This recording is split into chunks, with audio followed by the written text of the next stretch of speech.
Before we begin the story, please write in the comments what part of the world you're watching from. Don't forget to like and subscribe so this channel can keep growing and bring you even more interesting stories. That morning began like any other in the small Brooklyn apartment Emily and Jason had built together. The aroma of freshly brewed coffee wafted from the kitchen, mingling with the scent of the avocado toast Emily was preparing. For her, this routine was her anchor, a simple reaffirmation that her life was on track, that her 5-year marriage was built on love and mutual understanding.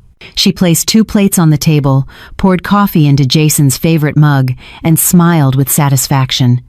She was happy with this simplicity, a happiness she thought would be eternal.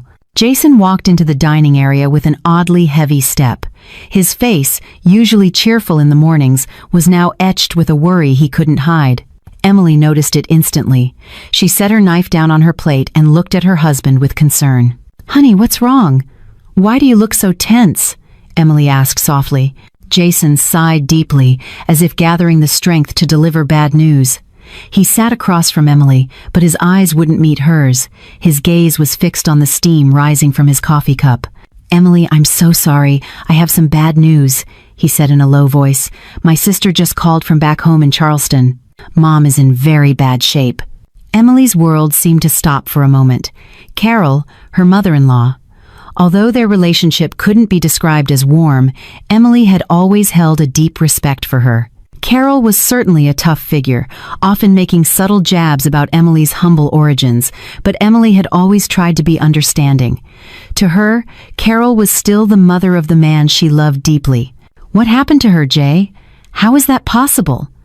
"I just spoke with Jessica on the phone the day before yesterday, and she said she was perfectly fine." Emily's voice trembled, holding back anxiety.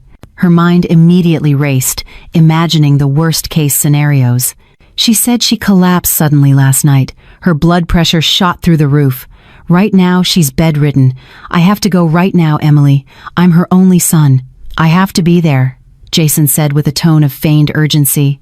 Without a second thought, Emily stood up from her chair. Her instincts as a wife and daughter-in-law took over.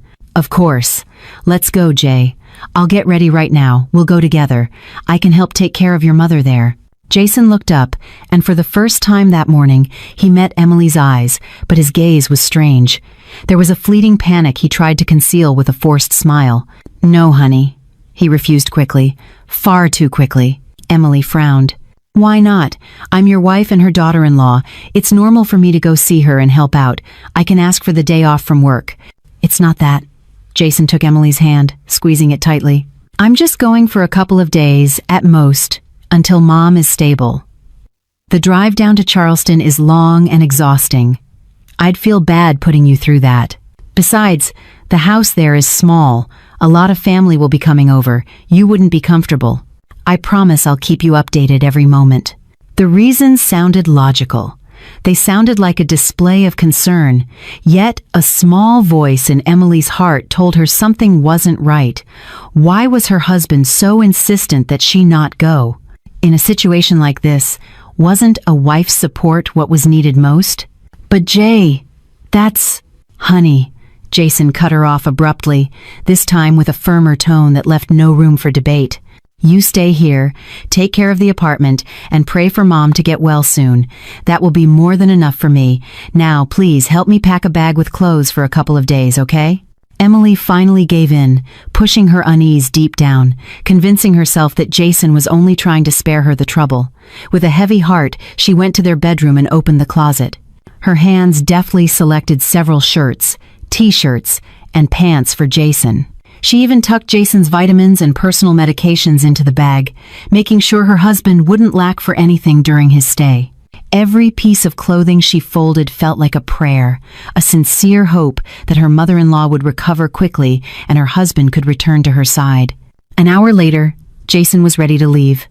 He hugged Emily at the door, a hug that felt empty and rushed. "I'm leaving, Emily. Take care. I'll call you when I get there." "Actually, now our visit." Emily nodded, trying to smile through the turmoil in her heart.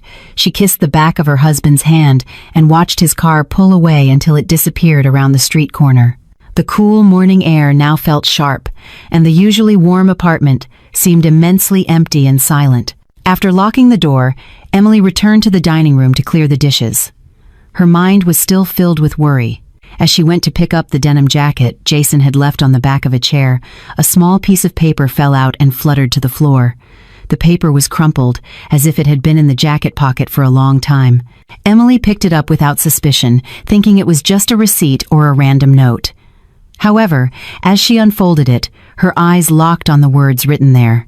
It was a piece of letterhead paper with the logo of a well-known, luxurious catering company from her husband's hometown.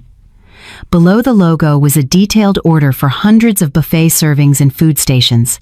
Emily's heart began to beat faster.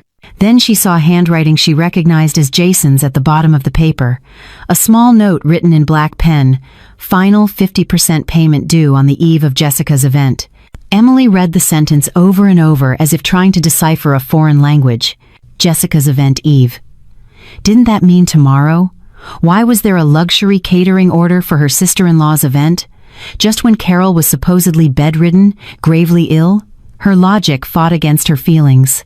Maybe it's an old note, she thought. Maybe it's just a simple family celebration. She tried to find justifications, any reason that could calm her heart, which was beginning to burn. But she couldn't ignore the fact that the date printed in the corner of the paper was